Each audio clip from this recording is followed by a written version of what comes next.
Right, so on Saturday night, we saw the return of Anthony Yarde when he made his Sky Sports debut in his first fight since signing with promoter Ben Shalom, and the performance that we saw from the former two-time world title challenger is one that has come under some serious scrutiny online. So in today's video, I want us to have a look back at Saturday night's fight with Ralfs Vilcans. I want to delve deep into the career of Anthony Yarde, and in doing so, I want to ask the question, has Anthony Yarde wasted his career? But before doing that, people, welcome back to the Joey Knight Boxing channel. If you are not already, please subscribe to the channel. Please hit the like button right now. Let's get into the video. Now, Anthony Yarde turned pro in 2015 with apparently just 12 amateur bouts to his name, which in comparison to some of his British compatriots is literally nothing. I mean, you look at the likes of Joshua Buatsi, who had well over 50 amateur fights, fighting at a very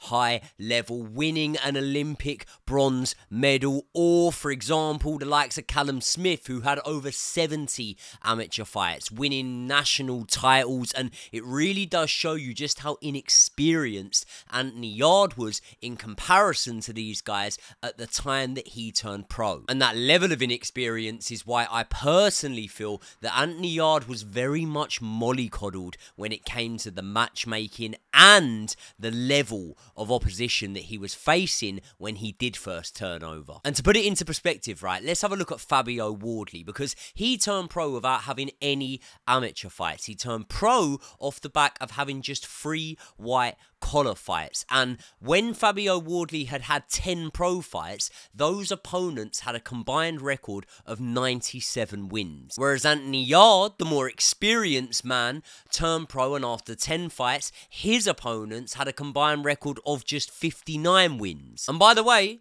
there's nothing wrong with that. I'm not criticizing it, I'm just saying, as we go through this video, I feel like you're going to start to understand why I feel that the matchmaking throughout Anthony Yarde's career has been questionable at best. Because in all honesty, Yarde continued to box a very similar low level of opposition all the way up until his 18th fight. And in my personal opinion, I think that Frank Warren did a really great job of finding opponents with winning records that look good on paper.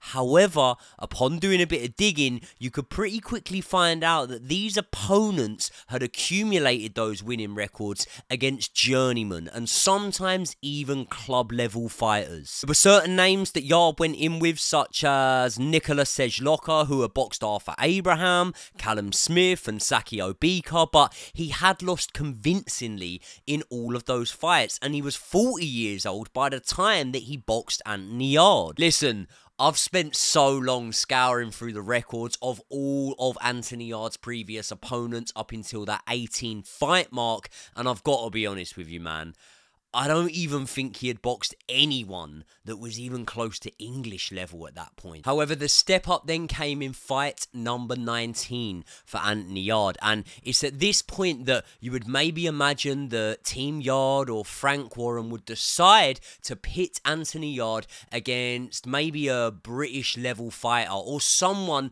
who had challenged and fallen short at British level, and therefore you would be able to gauge whereabouts Anthony Yarde was in the British scene. But no, that'd be too easy, wouldn't it? Because in fight number 19, Frank Warren matches Anthony Yarde against WBO light heavyweight champion Sergey Kovalev. Now, maybe some of the more casual boxing fans might not realise this, but let me just tell you, Yarde going from fighting at the level he was to jumping up and facing Sergey Kovalev is like me going from fighting at Misfits level to stepping in there with Shakur Stevenson. And I think me and you both know what would happen if I got in with a Shakur Stevenson, with a Devin Haney, even with a British title level fighter. And that, my friend, is the fact I'd probably get my ears boxed off. But that is ironically why this fight was the making of Anthony Yarde. Because despite being both an underdog and somewhat of an unknown quantity,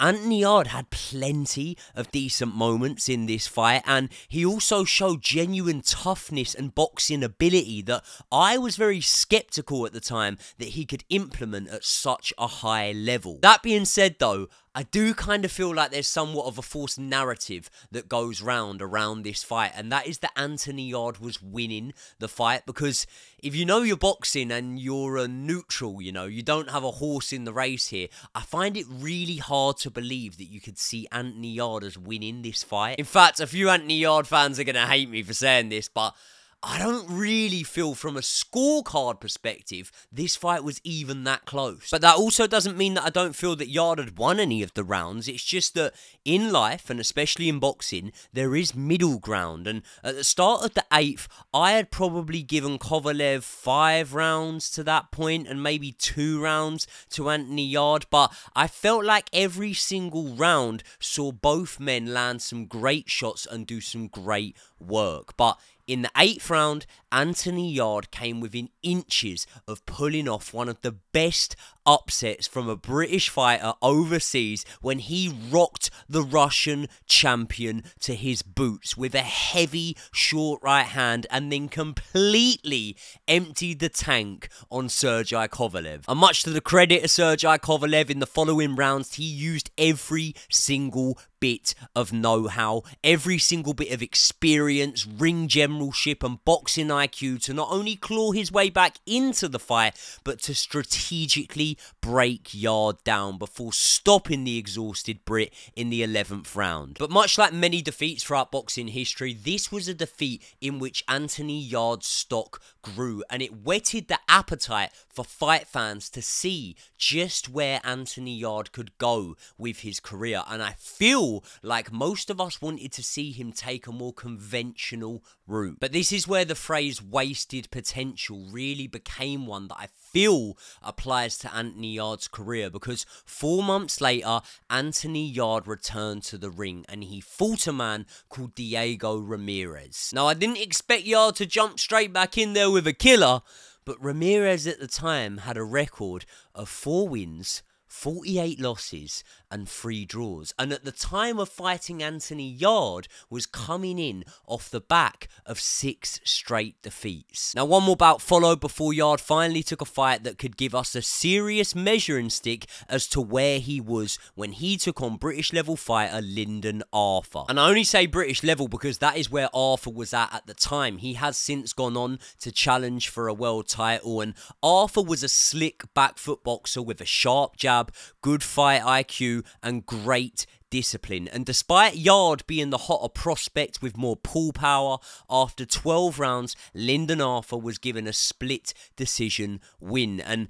I actually felt that Arthur was harshly done by to not have been given the unanimous decision win in this one, with one of the judges, Ian John Lewis, even somehow scoring the bout 117-111 in favour of Anthony Yarde, which I've got to say is utterly disgraceful. But I won't say it too loud, because Ian John Lewis actually refs some of my fights now, so no hard feelings, Ian. Either way, at that time, many people were ready to write Anthony Yarde off, and they felt like he shouldn't be even mentioned in the same breath as the likes of Callum Johnson, Joshua Buatsi, Bivol, Beterbiev, Joe Smith Jr., who was still around at the time. But with every low can also come a high, and just 12 months later, Yarde avenged the loss, righting the wrongs from the first fight and becoming the first man to not only beat but to stop Lyndon Arthur after dismantling the Manchester-based fighter within just 4 rounds. And for me, this was finally the time to strike when the iron was hot. You have just beat a British level fighter in Lyndon Arthur, so why not now jump in with another young British prospect that the public have yearned to see you in for a fair few years now in Joshua Buatsi? No. He instead drops down multiple levels once again and fights 14-1 Stefani Koikov. And once again, this is where I come back to records being deceiving, because 14-1 isn't even bad going, is it? But when you look into the record and when you look at who this man's fought, you realise he has fought No one. And therefore, Yarde stopped his well overmatched opponent within 3 rounds. But listen, fair enough. Who am I to tell Anthony Yarde how to navigate his career? So the next logical step would be to jump up another level and maybe test yourself in a little bit deeper waters. But no, fuck that. We are taking on 18-0 puncher, danger man, an absolute monster in Artur Beterbiev. And this really sums up the crazy footpath of Anthony Yarde's career, man, doesn't it? Like, this man does not know the meaning of middle ground. Because say Anthony Yarde had taken on a Dan Aziz, a Willie Hutchinson, or a Craig Richardson while he geared up for this fight against Artur Beterbiev, then I still feel that he might have had a better chance in that fight. I also still feel like he wouldn't have had a chance of winning the fight, but what I'm saying was he would have accumulated enough experience to know what he was good at, what he wasn't good at, and therefore maybe what stylistic game plan he should try to implement against the Russian danger man. But no, Yarde continued to do what he's done throughout his career, which is bounce from no level to world level, back to no level, and then back up to world level. And in doing so, this is why I really see Anthony Yarde as such an enigma. And the craziest thing about it is, after all of this I've said and the criticism I've given to that footpath of Anthony Yarde's career, he actually went in there and did really well against Beterbiev. I mean, for me, this fight was an instant classic, and despite me feeling that Beterbiev was winning, many, including 2 of the 3 scoring judges, actually had Anthony Yarde up on the scorecards going into the 8th round. But it was in that 8th round that Beterbiev did to Yarde what Beterbiev had done to every man up until that point, which is stop him. But much like the Kovalev defeat, this was once again a stoppage that whetted the appetite for us to see Yarde finally in the British domestic dust-ups. But I always say that to predict the future, you must look into the past. And the past would tell us that this was the moment that once again we were going to see a false dawn in Anthony Yarde's career. Because since that Beterbiev defeat, Anthony Yarde has fought 3 times. And let's be honest, I don't know, or at least I didn't know, even one of any of those 3 opponents that Anthony Yarde fought since. The last of which being on Saturday night when he took on Latvia's Ralfs Vilcans. Now, Yarde managed to drop his low-level opponent within about half a second of the first round, but just when it seemed like it was going to be a short night at the office, Vilcans decided to make a fight of it and took Yarde the 10-round distance, never really looking in the same sort of trouble that he did in the opening stage. And despite Yarde undoubtedly winning this one, I really feel like we've now been left with more questions than we have answers. So can someone please just tell me, what level is Anthony Yarde at? Because my guess right now would be British level, and that seems awfully harsh, especially for a man who has both landed bombs and taken bombs off of Kovalev and Beterbiev. But when you look at his record, he's only actually got 1 win against a decent domestic opponent in Lyndon Arthur, and that win was one that he had to win because he had already lost to Lyndon Arthur. So the record would suggest to me that that's the level that he's kind of at right now. And I get it. You could look at Lyndon Arthur against Bivol, for example, and say, well, hold on, he didn't even pick up a round in that fight. He lost every single round. And Anthony Yarde won rounds against Kovalev, and he won rounds against Beterbiev. So maybe there is evidence to put him above that level. But at the same time, I could say, well, I've seen Lyndon Arthur in with Liam Cameron, and I've seen Lyndon Arthur in with other guys who were around British level. So I find it really, really hard to gauge where Anthony Yarde is at. And for a popular fighter who for years and years was one of the leading names in Frank Warren's Queensberry stable,